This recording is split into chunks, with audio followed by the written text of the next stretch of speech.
Hi, we're reading Acts chapter 4 today. Immediately following the passage in Acts chapter 3, where we see that Peter and John have helped a man who is lame at the beautiful gate, we now discover that they have been brought in before the council. They have been kept overnight in prison. And as they come in the moments that we'll see in the 4th chapter before the council, immediately before that, there's a verse where it says that those who were brought together, the council, saw the boldness of Peter and John and perceived that these uneducated men had been with Jesus.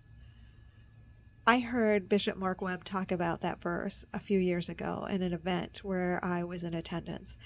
And that verse since that day has jumped off the page at me, because here it is that we see two men. It wasn't about their education. It wasn't about their standing in society. It wasn't about where they worked. It was simply about them being in the presence of Jesus, that people perceived that they had been with Jesus. And people saw their boldness and their courage. And they're given a warning not to teach, not to preach anymore. But Peter and John, well, they make that decision that they're going to do what Jesus has called them to do when he called them to be his disciples. They're going to continue to talk about the faithfulness of God and God's love for the people. And they're going to continue to talk about who Jesus was. And then as they go and return to the group of others, and Peter and John tell them what has happened, then follows a prayer where the disciples who are all gathered, not just the 12, all of those who've been following Jesus, pray for boldness. Friends, when was the last time you asked God to give you the boldness to speak on his behalf? So many times we become afraid of sharing Jesus. But what we really need to do is stop and simply ask God to give us the boldness to be a witness on his behalf.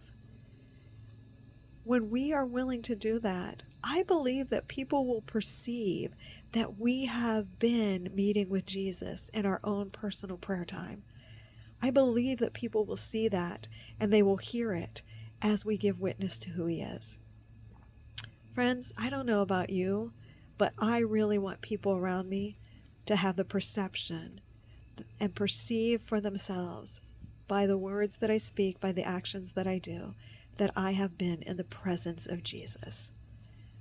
I ask that that boldness that they had will be the boldness that I would have to faithfully share Jesus.